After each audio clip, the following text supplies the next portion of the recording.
Dear audience, good evening.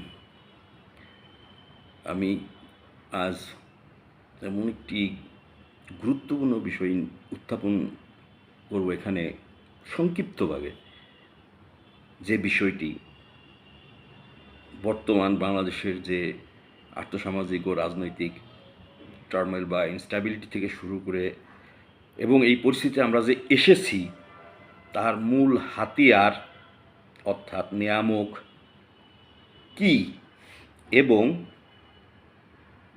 সেই বিষয়টির কারণে স্টিল নাও অন্তর্বর্তী সরকার গঠিত হওয়ার পরও প্রায় 7-8 মাস অতিবাহিত হয়ে গেছে, কিন্তু আমরা সেখান থেকে বের হতে পারছি না, এক্স্যাক্ট অবস্থা উন্নতি করতে পারছি না। তো আমি সংক্ষিপ্তভাবে আপনাদেরকে বলবো বিষয়টি। আমি আজ যখন বাসায় ফিরি তখন বাসার সাথে সাথে আমার ওয়াইফ আমাকে বললো যে তোমাদের তো যে বিজনেস সেক্টরে কী যেন নিয়ম রুলস রেগুলেশন নিয়ে সমস্যা হচ্ছে, এটা নিয়ে প্রেস ব্রিফ হচ্ছে, তোমাদের অ্যাসোসিয়েশন থেকেও সম্ভবত এটা নিয়ে প্রতিবাদ জানাইছে বা জানানো হচ্ছে। তো অ্যাকচুয়ালি এই আইসিটি সেক্টরে 2001 সাল থেকে এখন পর্যন্ত বাংলাদেশের যত নীতি নির্ধারণ করা হয়েছে, রুলস রেগুলেশন টু জেড সব আমার কাছে আছে এক। তার হচ্ছে এবং ওয়ার্ল্ড ওয়াইড যত রুলস রেগুলেশন আছে এবং ওয়ার্ল্ড ওয়াইড এই আইসিটি ইন্টারনেট রিলেটেড যে অর্গানাইজেশনগুলো আছে সেই সব অর্গানাইজেশনের সাথে আমি মোটামুটি সম্পৃক্ত এবং এই রিলেটেড আমি প্রায় 15 বছর যাবৎ ক্ষুদ্র উদ্যোক্তা হিসেবে সংযুক্ত আছি। তার পাশাপাশি আমি ইন্টারন্যাশনাল টেলিকমিউনিকেশন ইউনিয়ন থেকে পলিসি রিলেটেড কিছু কোর্স করছি। এশিয়া প্যাসিফিক নেটওয়ার্ক ইনফরমেশন থেকে পলিসি ডেভেলপমেন্ট প্রসেস কোর্স করছি। আইটিউ থেকে করেছি suppose smart for all, beyond smart সিটিজ, building inclusive and digitally accessible environments and communities. আরেকটা কোর্স করেছি an introduction to E West policy. আরেকটা course করছি ICT accessibility, the কি two inclusive communication. আরেকটা course করছি introduction to spectrum management. Same S policy related world bank group থেকে করেছি unlocking investment for finance in emerging market and developing economy. E procurement learning. Public policy related Oxford বিশ্ববিদ্যালয় থেকে public policy ইকোনমিক্সে কোর্সটি সম্পন্ন করে আমি আগামী 1 বছর পর্যন্ত রানিং ফেলো স্টুডেন্ট হিসেবে আসি। আর আমি বর্তমানে আমার পিএইচডির জন্য আমি ব্যক্তিগতভাবে প্রিপারেশন নিচ্ছি strategic water implication navigation in Indo Pacific region. Anyway, এই পলিসিটা নিয়ে আইসিটি রিলেটেড বিষয় নিয়ে এর গভীরতা ব্যাপ্তি এবং এই বিষয়টার উপর ভিত্তি করে not only Bangladesh but also regional instability এবং আন্তর্জাতিকভাবেও সবার দৃষ্টিতে আছে, দৃষ্টিগোচর হয়েছে। যদিও জাতিসংঘের ফ্যাক্ট ফাইন্ডিং রিপোর্টে 44টা রিকমেন্ডেশনে এই বিষয়ে 2টা রিকমেন্ডেশন দেওয়া হয়েছে, ডিটেলস দেওয়া হয়নি, বাট টোটাল টেলিকমিউনিকেশন রেগুলেশনটা চেঞ্জ করার রিফর্ম করার কথা বলা হয়েছে। এই বিষয়ে কোনো কমিশন গঠন হয়েছে কিনা আমি জানি না। বিষয়টা আইসিটি রিলেটেড বিষয়টা এমনভাবে জড়িত এই বিষয়ের নট অনলি বাংলাদেশ এবং বাট অলসো আইটিউ মানে জাতিসংঘের আন্ডারে যারা আছে, European union, United states of আমেরিকার কংগ্রেসের কিছু রুলস রেগুলেশন যা আন্তর্জাতিকভাবে সব জায়গায় মানদণ্ড এবং ফলো বাধ্যতামূলক করা এবং এই রিলেটেড যেমন internet society, internet governance forum থেকে শুরু করে এই রিলেটেড যত থিঙ্ক ট্যাঙ্ক আছে আমি ইতিমধ্যে তাদেরকে নক করেছি যে বাংলাদেশের পলিসি আইসিটি রিলেটেড পলিসি দেখার জন্য এবং উপদেশ গাইডলাইন সহযোগিতা করার জন্য এবং ডিরেক্ট ইন্টারভেনশন করার জন্য। কারণ অতীত করোনা মহামারী পর আমাদের দেশে ম্যাসিভ ডাটা লিকেজ হয়, 5 কোটি প্লাস। আমি প্রথম উদ্ঘাটন করি এবং গভীর উদ্বেগ প্রকাশ করি, যেহেতু আমরা বায়োটেকনোলজিতে জিরো। তৎকালীন প্রধানমন্ত্রীর কার্যালয়ের সাথে আমি যোগাযোগ করি এবং বিষয়টি বিশেষভাবে বিবৃতিও প্রদান করি, দেখাই, এবং পরদিন আমাকে প্রেসিডেন্সিয়াল, আমার লাইফে কোনো দিন আমি একটা সুতাও কোনো দিন লটারিতেও পাই নেই, কোনো দিন একটা ট্রফিও কিছু পাই নেই, বাট আমাকে কেন জানি জানানো হয়েছিল আনঅফিসিয়ালি প্রেসিডেন্সিয়াল মেডেল পাওয়া, তুমি যা উদ্ঘাটন করছো। এবং পেনিট্রেশন টেস্ট কি আমাদের দেশের আইসিটি রিলেটেড নীতি নির্ধারকগণ কতটুকু জানেন আমি জানি না। এনিওয়ে, পরবর্তীতে যাই হোক, সেটা অফ হয়ে যায় বা অফ করা যায়, যা হয়েছে না হয়েছে। অতীত থেকে আমাদের শিক্ষা নিতে হবে যেন ভবিষ্যতে তা পুনরাবৃত্তি না ঘটে। বাংলাদেশের চলমান রাজনৈতিক যে অস্থিতিশীল, তার মূল হাতিয়ার তথা নিয়ামক হিসেবে ইন্টারনেট তথা আইসিটি প্রধান ভূমিকা পালন করেছে এবং অন্তর্বর্তী সরকার গঠনের 7-8 মাস পরও, আমি আবারও রিপিট করছি, 7-8 মাস পরও একই কারণে সমস্যা থেকে উত্তরণের ব্যাঘাত সৃষ্টি হচ্ছে, যা আমি উপলব্ধি করে ইতিমধ্যে বাংলাদেশ আঞ্চলিক ও আন্তর্জাতিক সকল ICT related policy, rules and regulation সহ আন্তর্জাতিক সকল আইসিটি রিলেটেড সংস্থাকে অবহিত করেছি এবং এই মর্মে যে বাংলাদেশের আইসিটি রিলেটেড নীতি নির্ধারণে তাদের পরামর্শ, সহযোগিতা এবং সরাসরি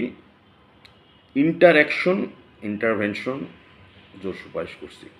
কারণ আমরা আইসিটি বা ইন্টারনেট এটা রিলেটেড একটা বিষয় না, আমরা এখন গ্লোবাল সোসাইটিতে বাস করছি।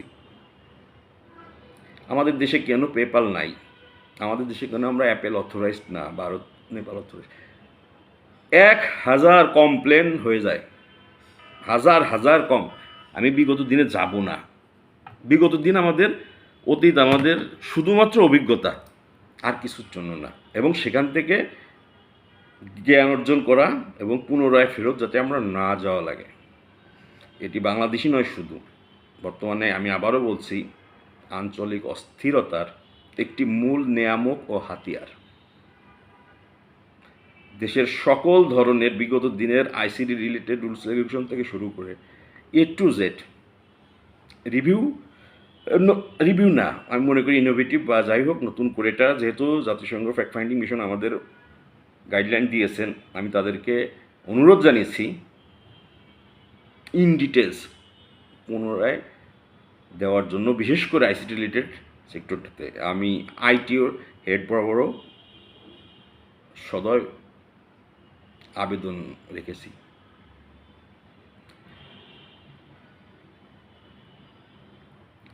বাংলাদেশের বর্তমান জনসংখ্যা ও আইসিটি ইনফ্রাস্ট্রাকচারের উপর ভিত্তি করে ডিজিটাল তথা সরকারি ও বেসরকারি সেবা জনগণের দোরগোড়ায় পৌঁছানো সহ সহজ, সংযুক্ত ও ব্যবহার বাস্তবায়ন করা, যা দেশের আর্থসামাজিক উন্নয়ন, বেকারত্ব দূরীকরণ, নারীর ক্ষমতায়ন ইত্যাদি ইত্যাদি, যা দেশের রাজনৈতিক স্থিতিশীলতায় গুরুত্বপূর্ণ ভূমিকা রাখবে।